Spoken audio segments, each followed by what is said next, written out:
18ஆம் கால்வாய் நீர்ப்பாசன திட்டத்தை முடிவில் திட்ட பகுதி மக்களுக்கு கொண்டு வர சொல்லியிருக்கிறாங்க. ஏற்கனவே நான் அந்த சர்வே அவங்களால ஆபீஸ்லாம் கூட்டு வந்து சர்வே பண்ணி வச்சிருக்கேன். அதை தயார்படுத்திட்டு இருக்கிறாங்க என்பதை தெரிவித்துக் கொள்ள கடமைப்பட்டிருக்கிறேன். போராடி எப்படியாவது அதை இந்த பகுதி மக்களுக்கு கொண்டு வந்து சேர்க்கும்.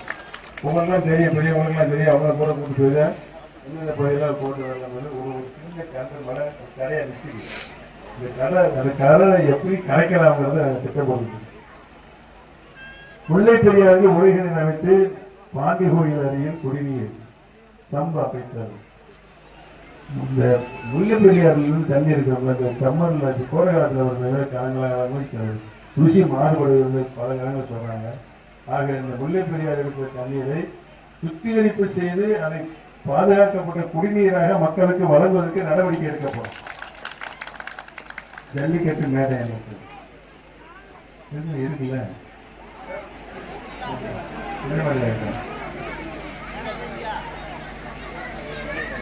ஜல்லிக்கட்டை கொண்டு வந்திருக்காரு.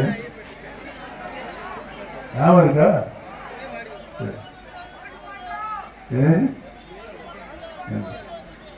ரைட். அதனால இந்த பெரிய சிரமங்களை சந்திச்சிருக்கேன். அப்படியா? சரி.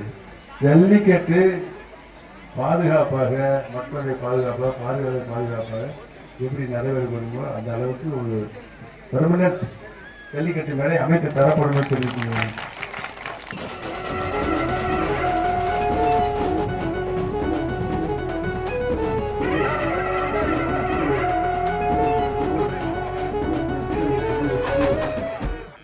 மக்களுக்கு எது தேவையோ அதை தருகின்ற முதலமைச்சர் கீழ்த்தட்டு மக்களை மேல்தட்டு மக்களுக்கு இணையாக கொண்டு போய் நிலைநிறுத்துகின்ற முதலமைச்சர் சிறுபான்மை பெருமக்களை பாதுகாப்பாக இருக்கின்ற ஒரே முதலமைச்சர் நம்முடைய தலைவர் மாண்புமிகு முதலமைச்சர் மு.க. ஸ்டாலின் அவர்கள் தான் என்பதை பணிவோடு தெரிவித்துக் கொள்ள கடமைப்பட்டிருக்கிறேன்.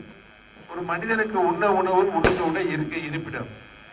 இதனை நல்ல ஆட்சியாளர்கள் நிறைவாக தருகின்ற ஆட்சி தான் நல்லாட்சி. நம்முடைய தலைவர் அவர்கள் முதலமைச்சர் உண்ண உணவாக அரிசி தருகிறார், இலவச வேஷ்டி தருகிறார். இந்த தேர்தல் முடிந்தவுடன் 2 லட்சம் ஏழை எளிய மக்களுக்கு காங்கிரஸ் வீடுகளை கட்டி தருவோம் என்று முதலமைச்சர்கள் வாக்குறுதி அளித்திருக்கிறார் என்பதை தெரிவித்துக் கொள்ள கடமைப்பட்டிருக்கிறார்.